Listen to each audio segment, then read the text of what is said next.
Okay, welcome to the podcast of the project Cultural Footprint. Today I'm here with Alexandra and Sevda, and we are going to discuss the challenges that youth artists faced before, during, and after COVID. And first of all, I would like you to introduce yourself a little bit more. Alexandra, can you please introduce yourself? First of all, who are you? Thank you, Erika. I'm Alexandra, and I am here on behalf of OECON in the framework of the European project, the Cultural Footprint. And I am here actually to present the challenges of the Greek artists, the general framework, and some experience that we have for the last incidents in Greece. So thank you very much for being here. Thank you. And Sevda, please tell me a bit about yourself. Thank you, Erika. My name is Sevda, and I'm from an organization named Zajedno from the Czech Republic. We're based in Prague. Me, personally, I'm a visual artist. And also, I'm a teacher or trainer, and I'm working with young people on different programs, but basically, I'm teaching them art. So I think my communication with them is very inspiring, also for my creative way. Thank you. Perfect, thank you. I also want to say hi to Johan, our producer for this podcast. Hello, Johan. Hi, what's up? Good. Perfect. Okay, then I think we're going to start our small discussion. Alexandra, can you please describe how was the situation in Greece before COVID, and what happened during, and which challenges can you see now, before and now after COVID? So actually the youth artists and the art world in general in Greece, it's like underrepresented. We have strong problems with the funding opportunities of the artists. So the state doesn't give any chance to the art world. It's very difficult to have access also to spaces for rehearsals or for exhibitions. So all the types of arts and each sector of arts has problems of funding, spacing, education, and the issue is that we have art schools in Greece. We have universities oriented to different types of arts, and there are no curricula or no specific education of for how they are going to be integrated later on in the labor market. So it's very difficult for these people to know where to find opportunities, and they don't have mentors or facilitators or someone to give a piece of advice to these people. Actually, this still happens. It doesn't matter if it is before, during, or after COVID. The only opportunity that COVID gave to these people was the space,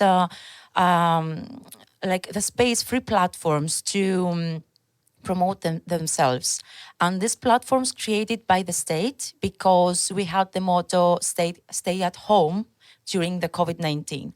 And the art was the window for the people to keep going and keep trying during the quarantine. So the only opportunity was that they create different type of platforms that people from theaters, musicians, and visual artists, painters, and so on to introduce themselves and to showcase their work, but only for the reason to entertain the whole world and convince them to stay at home. It wasn't actually a real opportunity like, okay, now it's the time to give the floor to the art world. It was only an opportunity to keep the people at home. So this is the only opportunity that they had, because these platforms are not exist anymore as the COVID-19 situation has passed. and finished. So after that, they still have problems with the jobs. And the biggest problem that the art world face is oriented to the theater world, actually. Some weeks ago, the Greek government just mentioned that the art is a hobby. And the hobby cannot be paid. Oh. Yeah. Oh my God. Yeah. So they decided actually for the theater world to break a law or to reject a law that we had, that they cannot declare that they have bachelor degree, but we have theater university. Yeah. So we have different kind of protests to get back their rights on that, but nothing happened. So we are in the same situation with protests and with the government to reject the not the rights, but the requests of the young artists. We still don't have funding access, and it's very difficult to conquer a grant from the education or cultural ministry for the arts. It's very difficult for the artists to enter to the schools to teach or to showcase their art. All the artists in Greece are in the category of emerging. And when I'm talking about emerging, they don't have access to anything, nor also to the festivals. It's very difficult to enter and to showcase their work in festivals. You need to be in a part of a typical team, non-professional, that they can give you the floor to showcase your work and so on. So in order to have good salaries or space, you have to be well known, and it's difficult to become well known. So the situation in Greece for them, it's very bad. Thank you, Alexandra. Sevda, can you please tell me about how is it in the Czech Republic for artists and youth artists?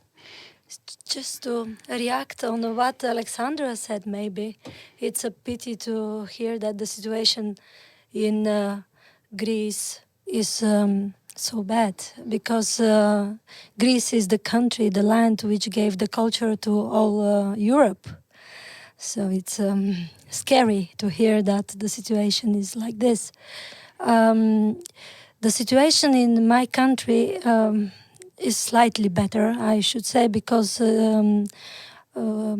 historically Prague and the Czech Republic are very cultural places, and we have very effective art education, which is aiming to raise not only professionals, but also people who has art as a hobby and crafters. So we have professional art schools, and then we have art schools which are teaching also kids in the afternoons, like a second school. It's a special system. And the art education is well developed and I think on a very good level. Talking about young people in this cultural country, full with excellent creative people, excellent designers, excellent filmmakers, I must say. The situation is not easy. It's not easy for to start, because the place is very competitive. Yeah, everyone is really very good. We have also the grant system. Grants are affordable to support mainly cultural organizations, but not individuals. For individuals, it's really hard to get some fundings, and most of the artists feel like making art is gift, is like something they do for is like granted. They have to earn their money in different ways to earn their living, like with teaching or some other jobs in restaurants and so on. And art is like something extra they are happy doing. Because the situation is rapidly changing with the war in Ukraine, and maybe you don't know, but the Czech Republic is the place hosting the highest number of refugees, comparing to the number of natives. Czech Republic has 10 millions of Czech people, and 500,000 of refugees, which is like a very huge number. Many of those people are actually young students or young mothers with children, and quite a big number of them are creatives and very, very good in their professions. So they enter the labor market of the creative sector in the Czech Republic, and the situation is getting even more difficult because as they are newcomers, they're offering their work for very cheap rates, which is not perfect for the native artists. Thank you both for sharing. I think one of the common problems is to be like emerging artist. How do you reach out to the market? How do you get funding and so on? How would you say, for both of you, how do you think this project can help like youth artists in your countries? Because we have challenges, as we hear from you both. Alexandra, do you want to start?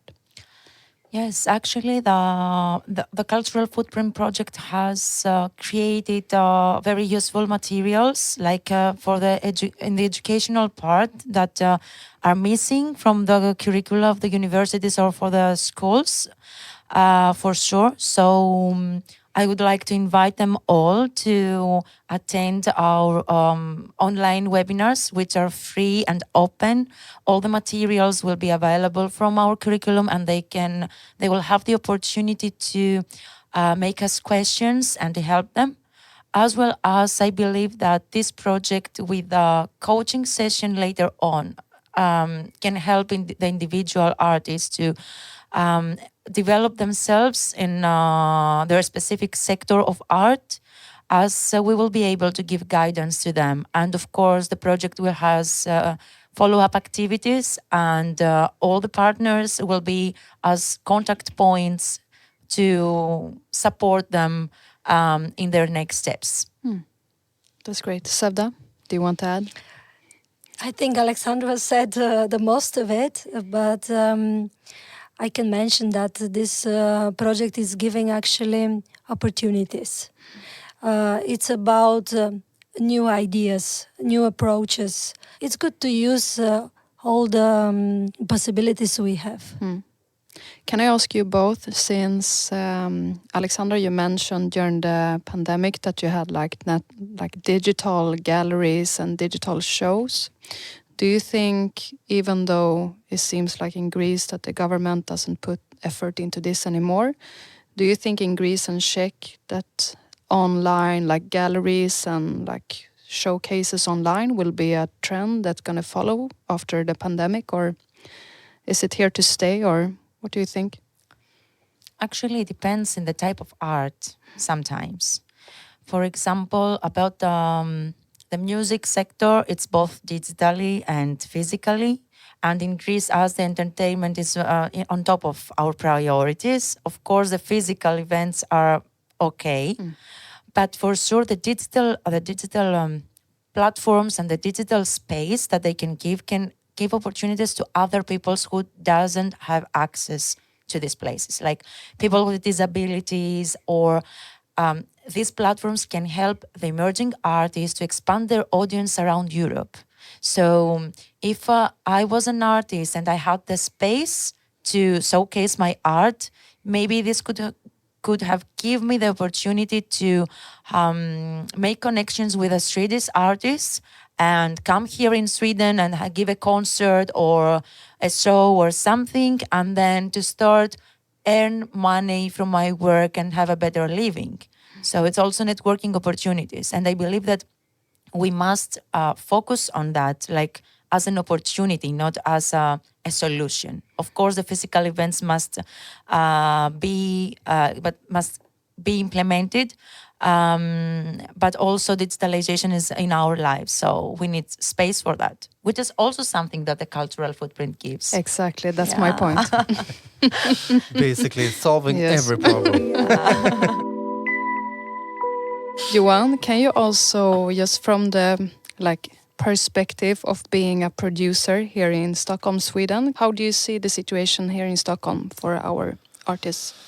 In the sense of COVID-19, Yeah, and before, digitalization. And yeah, since all the physical activities was shut down or really regulated, here at Census we got ourselves like a lot of equipment to do live shows online.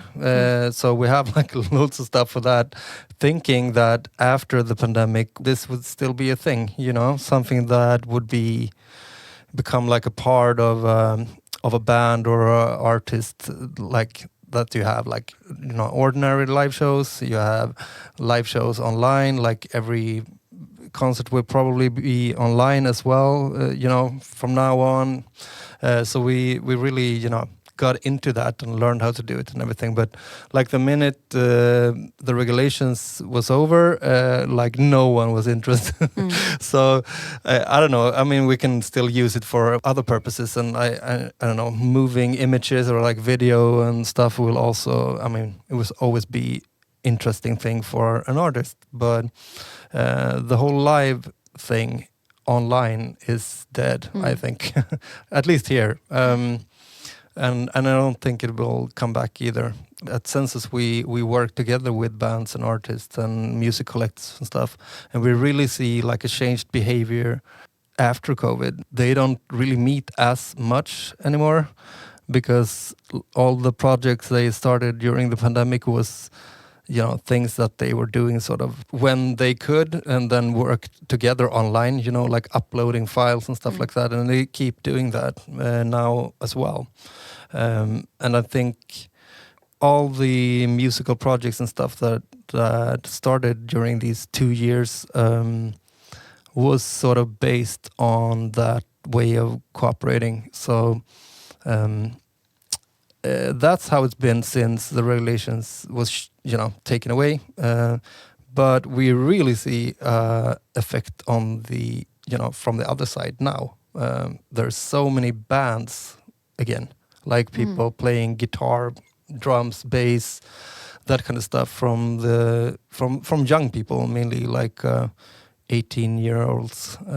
They don't want to be stuck in the studio anymore. They want to go out and it's almost like a 19s retro thing going on for those 19s kids or like 2000s kids. So it definitely changed things, but you can never really predict either like what's going to happen. You can always have a guess, but this time we were wrong about that live show thing. And there's actually like on the other hand, like talking about entrepreneurs and stuff, I mean there's a lot of companies that were flourishing during that period and like bought gears for a couple of million because they had so many customers, and they have to do other things now.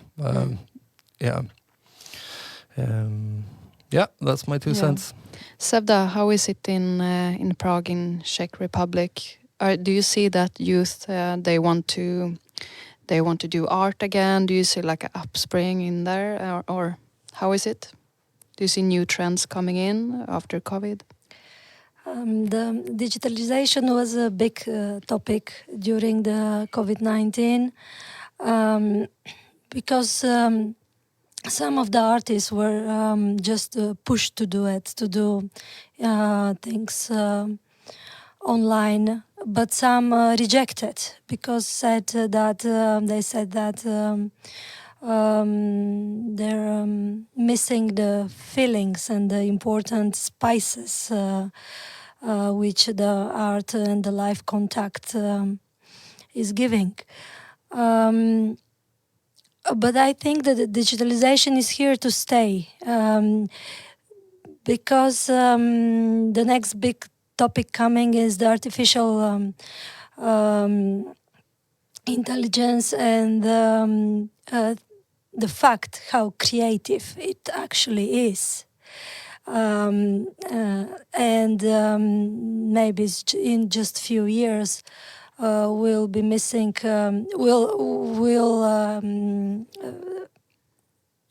be missing jobs for composers or translators or graphic designers because just the computers will be so smart of doing these creative jobs. So we are here to actually adapt to the situation and to try to make the best out of it. The good thing of the digitalization is that we can connect to each other, international, globally, and we can sell the art in so many different ways that were impossible to think of before, just a few years ago. So, yeah. Yeah, as we can hear, COVID have put us all in different kind of challenges, and it's very interesting because here we have also the two approaches: Sweden with a more open, and Czech and Greece with a more closed one. And I think basically we see challenges, and it's very interesting because here we have also the two approaches: Sweden with a more open, and Czech and Greece with a more closed one. And I think basically we see the same challenges in some way, more or less. And I think artificial intelligence is our next episode. Definitely. No, but with that said, I think we're gonna say goodbye for today. But before we do that, I would like you to say one word was the best with the project Cultural Footprint. Just one word. I can start, and I think it's inspirational. Sevda, do you want to continue? I already said it. It gives opportunities. Thank you. Alexandra? That it gives education. Perfect. Thank you so much for listening. Stay tuned for our project. Bye-bye. Bye. Bye-bye.